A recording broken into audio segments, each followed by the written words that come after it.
बेटा आज हम पढ़ेंगे कबीर। सबसे पहले थोड़ी सी जानकारी कबीर के बारे में कि कबीर कौन थे। इसके बारे में मैंने आपको पहले भी बताया था। जन्म के विषय में कोई निश्चित जानकारी नहीं है।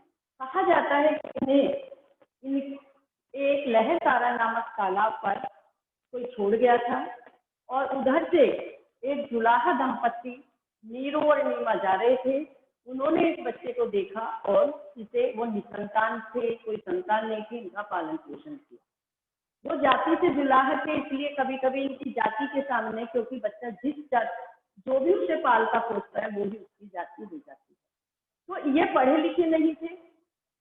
जो भी इन्होंने बात कही है सब अपने अनुभव के आधार पर थे। जहां जाते थे वहीं की भाषा को अपना लेते। इसके साथ साथ इन्होंने बाह्य आडंबरों का विरोध किया। बाह्य आडंबर क्या है? दिखावा। बड़े बड़े छापे तिलक लगा लेते हैं, माथा रंग लेते हैं, हम संत बन गए, जटाजूट रख लेते हैं, हम संत बन गए, और वास्तव में उन्हें अपनी आत्मा का कोई ज्ञान नहीं। तो ऐसे लोगों पर वर्णन किया है जो जाति धर्म संप्रदाय में भेदभाव रखते, जो मानते हैं कि ईश्वर और जीव अलग अलग है। उनका मानना है कि हर जीव में उसी ईश्वर का निवास है, उसी ने उसे बनाया है। तो जीव और परमात्मा तो एक हुए।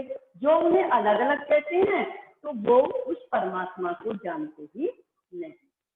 बहुत सारी इन्होंने ऐसी बातें अपने अनुभव के आधार पर कही है जो आम जीवन में हम अक्सर देखते हैं। तो यहाँ आज हम पढ़ेंगे कबीर और उसके पदों का अर्थ समझेंगे। अब पहला पद निकाल लीजिए बेटा, आपका कबीर द्वारा रचित। इनके 2 पद हैं और पहले पद में इन्होंने बताया है कि ईश्वर और जीव एक ही है, अलग अलग नहीं है। जो उन्हें अलग अलग मानते हैं वो वास्तव में उस परमात्मा को ही नहीं जानते। उसके लिए उन्होंने बहुत सारे उदाहरण दिए हैं। उनका कहना है कि एक का पानी है, एक ही परमात्मा की ज्योति सब में समाई हुई है, एक ही हवा है। फिर अलग अलग कैसे एक समान 5 तत्वों से ईश्वर ने सभी मनुष्यों का निर्माण किया है। जैसे कुम्हार मिट्टी को छानता है और उससे तरह तरह के बर्तन बनाता है एक ही मिट्टी से, उसी तरह केवल रूप अलग अलग है, सभी ने उसी ईश्वर का निवास। जैसे बढ़ई, इन्होंने बहुत सारे उदाहरण दिए हैं। बढ़ई लकड़ी को तो काट सकता है, लेकिन उस लकड़ी के अंदर छिपी अग्नि होती है, उस अग्नि को वो नहीं काट सकता। इसी तरह ईश्वर जो हमारा शरीर है वो तो नश्वर है, समाप्त हो जाता है, लेकिन इसके अंदर जो ईश्वर का निवास है, जो आत्मा का निवास है, वो अजर और अमर है। तो इन्हीं बातों को आज कबीर की व्याख्या के रूप में हम यहाँ समझेंगे। देखिए पहला पद, हम तो एक एक करी जाना, दोई कहे सिंह ही को दो जग, जिन नाही पहचान। हम तो, अब वो क्या कह रहे हैं? हम तो एक एक करी जाना, हम तो एक ही ईश्वर को जानते हैं। अर्थात एक ईश्वर से क्या मतलब है? ये जगत, ये जीव और ईश्वर एक, ये अलग अलग नहीं है। हर एक में उसी ईश्वर का निवास है। दोई कहे सिंह ही को दो जग, जो इन्हें अलग अलग मानते हैं। दो जग माने नर्क, वो नर्क के भागी है। जिन नहीं पहचाना, वास्तव में ईश्वर के चरण को ठीक से नहीं जानते। अर्थात जीव और ब्रह्मा, जीव और ईश्वर एक है। जो उन्हें अलग अलग बताते हैं वो नरक के भागी हैं और वो ईश्वर को नहीं पहचानते, सच्चे अर्थों में ईश्वर को नहीं जानते। एक ही पवन, एक ही पानी, एक जैसी वायु है, एक समान पानी है, एक ही ज्योति समान, और उसी ईश्वर की एक ही ज्योति प्रकाश सभी में समाया हुआ है। एक ही खाक गड़े सब भांडे, एक खाक माने मिट्टी, एक ही मिट्टी से सब भांडे माने बर्तनों का निर्माण हुआ है। एक ही कोहरा साना, और कोहरा माने कुम्हार ने एक ही मिट्टी को एक साथ मिलाकर अलग अलग बर्तनों का निर्माण किया है। अब यहाँ ईश्वर जो बनाएगा वो बर्तन थोड़ी बनाएगा।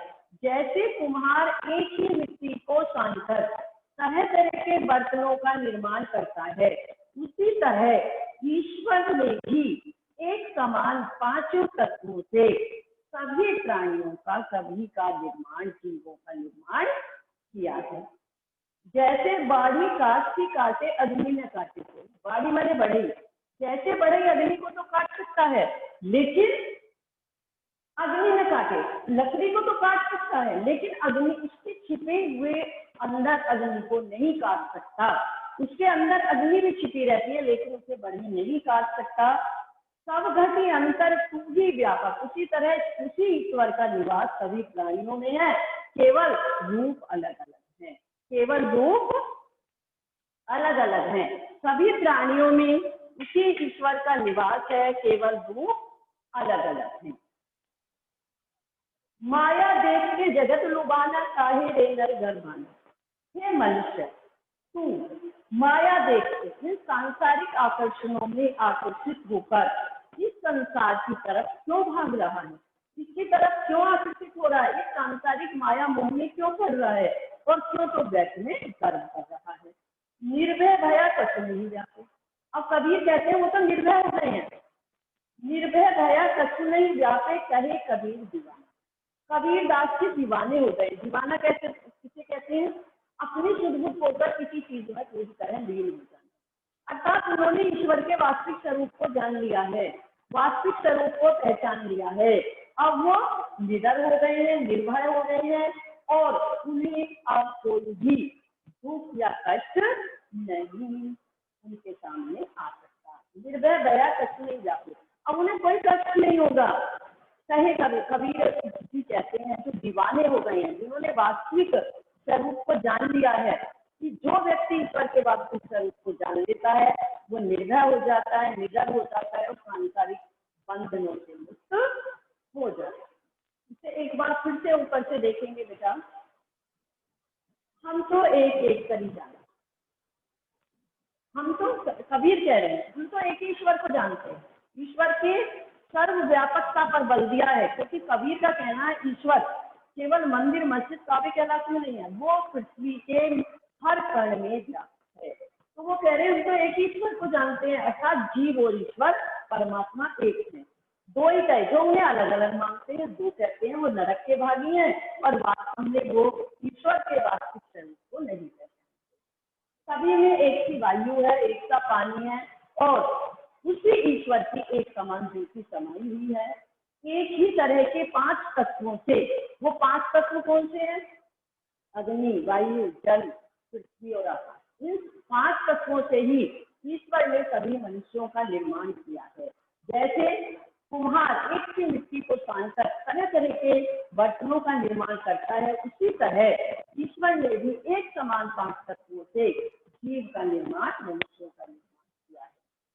जैसे बाढ़ी काटती काटे अग्नि न काटे, जैसे बढ़ई लकड़ी को तो काट सकता है लेकिन उसके अंदर छिपी अग्नि को नहीं काट सकता, उसी तरह ये जो शरीर है ये तो नश्वर है, लेकिन इसके अंदर जो आत्मा है, परमात्मा तत्व है, वो उसका कभी विनाश नहीं होता, वो अजर और अमर है।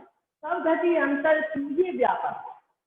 अब वो क्या कह रहे हैं कि सब घटी, घटी माने वसाकार घड़ी, सब जीवों के अंदर, सब मनुष्यों के अंदर उसी परमात्मा का निवास है, केवल उसके रूप अलग अलग, केवल रूप अलग अलग है, उसी ईश्वर का निवास है। इसीलिए मनुष्य को इस सांसारिक बंधनों में पड़कर इस संसार की तरफ क्यों आकर्षित होता है और क्यों वैसे कर्म करता है। कबीर दास जी जिन्होंने ईश्वर के वास्तविक स्वरूप को पहचान लिया है, वो कहते हैं कि जो व्यक्ति ईश्वर के वास्तविक स्वरूप को पहचान लेता है वो निडर हो जाता है, निर्भय हो जाता है, सब प्रकार के डरों से मुक्त हो जाता है, उसे किसी प्रकार का कोई डर या कोई कष्ट नहीं होता। वो इन सांसारिक माया मोह में, सांसारिक बंधनों में नहीं है। ये था आपका पहला। अब इस पहले पद में कबीर ने ईश्वर की सर्वव्यापकता पर बल दिया है, कबीर ने ईश्वर का निवास है इस बात पर बल दिया है, केवल रूप अलग अलग, रूप अलग अलग है, शरीर नश्वर है, आत्मा अजर और अमर। अब यहाँ आगे चलते हैं पद दूसरे पद का। दूसरे पद में भी उन्होंने बाह्य आडंबरों का विरोध किया। बाह्य आडंबर क्या होते हैं? दिखावा।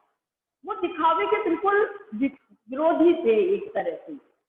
वो कहते हैं कि ये जो बाह्य दिखावा करते हैं, केवल सुबह सुबह स्नान करना, पालथी मारकर बैठ जाना, पूजा पाठ करना, ये सब बाह्य दिखावा है, आडंबर है। ईश्वर को तो सच्चे मन से कभी भी याद कर लो, वो तुम्हें तुरंत मिल जाएंगे। ईश्वर के लिए इन सभी पाखंडों की या दिखावे की जरूरत नहीं है। ना वो राम में रहते हैं, ना वो रहीम, वो तो हर प्राणी में है, केवल राम और रहीम में। कुछ लोग कहते हैं हम राम हैं, उनको बसते हैं, कुछ रहीम को बसते हैं।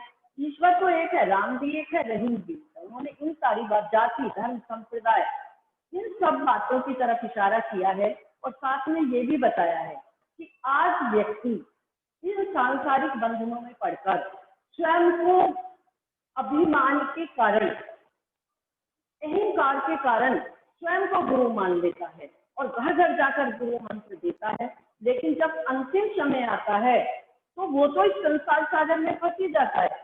वो जिनको अपने शिष्य बनाता है वो भी सब इस संसार सागर में फंस कर रह जाते हैं और अंतिम समय आने पर केवल सत्ता से रह जाते हैं।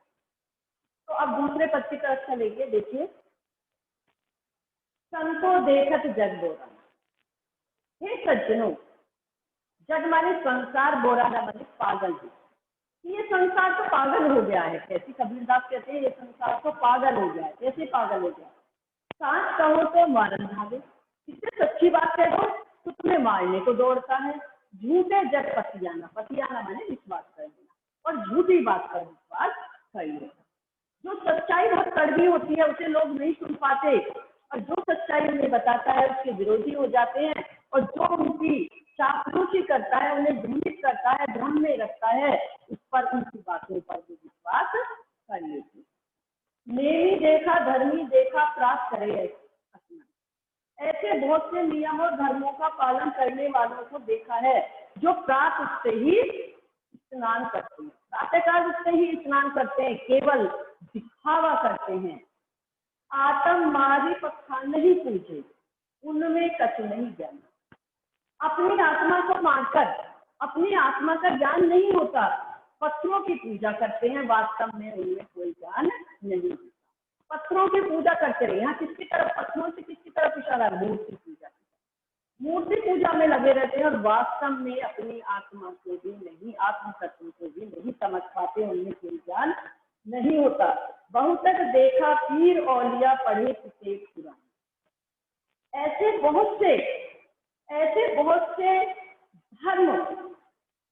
धार्मिक गुरु, संत कहते हैं, पीर औलिया कहते हैं धार्मिक गुरु, संत या ज्ञानी लोगों को देखा है जो कुरान कहते हैं इस्लाम की धार्मिक पुस्तक, जो धार्मिक पुस्तकों को पढ़ते हैं, ज्ञान परक किताबों को पढ़ते हैं।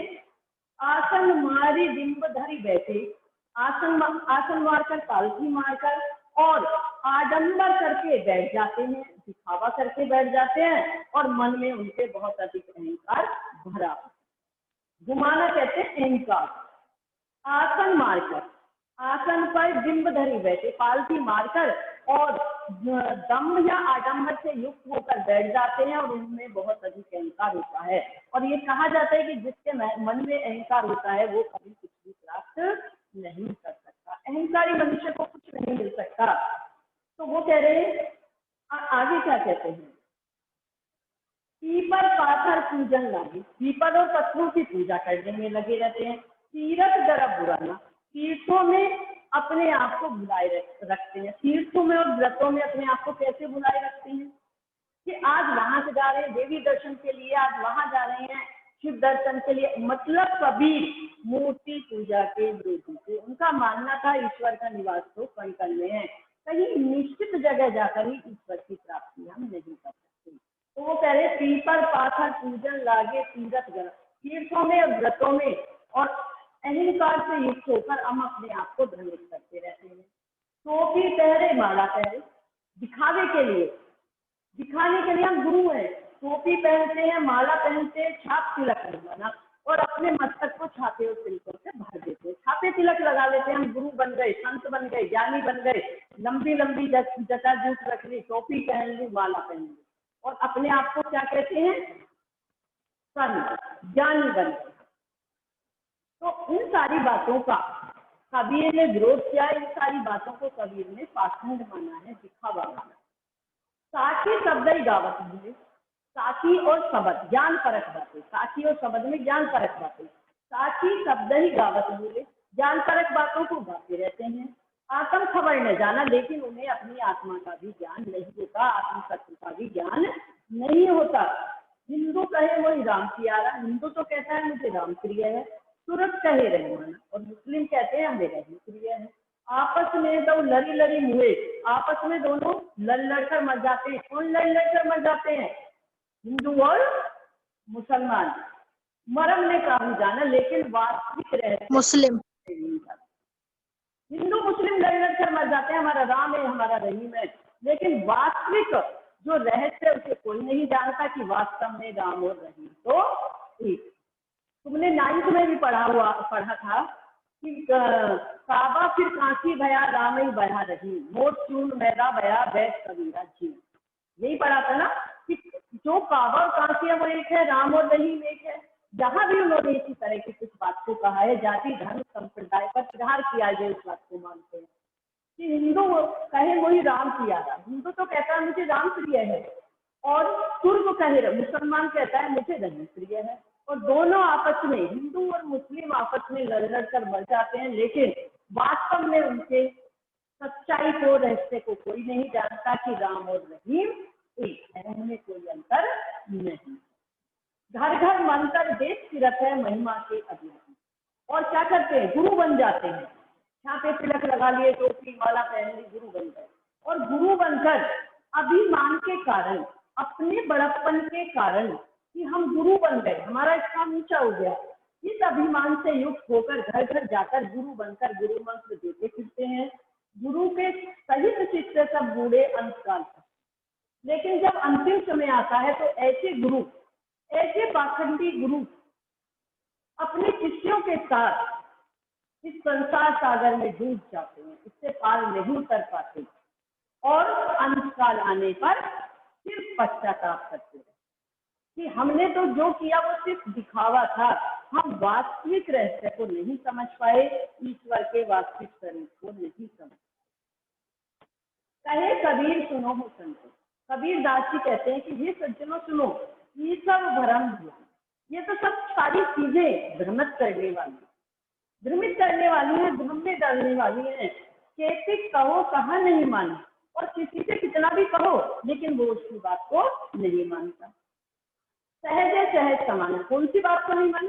कि ईश्वर की प्राप्ति तो हम सहज भाव से सामान्य रूप से कर सकते हैं, इसके लिए किसी आडंबर की, किसी दिखावे की कोई आवश्यकता नहीं, कोई आवश्यकता नहीं। तो ये था अब आपका बेटा फर्स्ट सेकंड। अब इसके लिए ये यहीं तक आपकी आज वीडियो रहेगी बेटा। जो रिकॉर्डिंग है